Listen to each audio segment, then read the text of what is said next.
نوێنەری تایبەتی ئەمریکا بۆ هاوپەیمانان دەڵێت هێزە خۆجیەکان لەم ئۆپراسیۆنەدا ڕۆڵی سەرەکی دەبینن. لە ماوەی ساڵانی ڕابردوودا وانەیەک فێربووین. ئێمە نامانەوێت هێزی ئەمریکا بچنە ناو شارەکانەوە و پاچی بکەنەوە، چونکە ئەمە ڕێگایەک نییە بۆ سەرخامگیریی بەردەوام. بە بڕوای ئێمە شێوازێکی بەردەوام ئەوەیە کە خەڵک خۆیان ناوچەکانیان بگرنە دەست و ماوەیەکی پێچ و تا هێزە خۆجیەکان ئامادە بکرێن بۆ ئەنجامدانی ئەمە.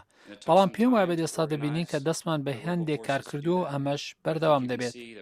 ماکگۆر گوتیشی لە ئێستادا داعش کەوتونەتە دڵەڕاوچیەوە. لە ئێستادا ئەوەی کە پێی دەڵێن خلافەت بچووک دەبێتەوە، ئەوان بە تەواوەتی لە بەرگریدان لە پاش هێرشەکەی ڕەمادیە و هیچ ناوچەیەکی تریان کۆنتترۆل نەکردووە. جا ناوچەکانیان بچووک دەبێتەوە، ئەوان ئێستا ئەم هێرشە خۆکوژانە دژ بە خەڵکی سڤیل ئەنجام دەدەن.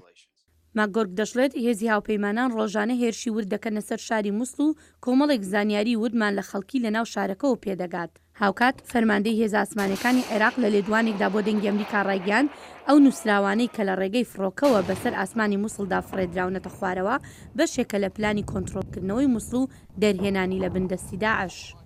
هەر شێوێک بە نەمانێت خەچی یعنی مەدەنی سیڤیل یعنی خەسارەتی پێ بکرێت، بۆیە دەمانێت لە بارەگاکانیان دوورکەونەوە. ئەوە هەدەفی ڕئیسیمان. ئەو بەیانامە بە فڕۆکە لە ئاسمانەوە ناوەکانەوە فڕێدەن. هاوکات هێزی یاسایشی عێراق ڕایانگەیاندووە دەست دەکەنەوە بە ئۆپراسیۆنێک بۆ کۆنتترۆلکردنەوەی شارۆچکەی ڕوتبە لە پارێزگایانبار کە ناوچەکانی دەوڵەتی ئیسلامی بە سنوورەکانی ئوردون و سووریاوە دەبەستێتەوە. ئەگەر هێزەکانی ئاسایشی عێراقی بتوانن ڕوتبە ئازاد بکەن، ئەمە هەنگاوێکی بەرچاوی پێشکەوتن دەبێت لە شەڕ دیژ بە داعشدا. هەروە هەنگاوێکی گرنگش دەبێت بۆ ڕێگاگرتن لە هاتوچۆی داعش لە سنووری ئوردنەوە.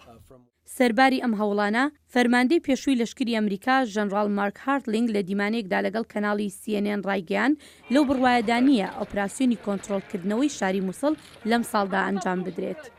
هێرو زەنگەنە دەنگی ئەمریکا.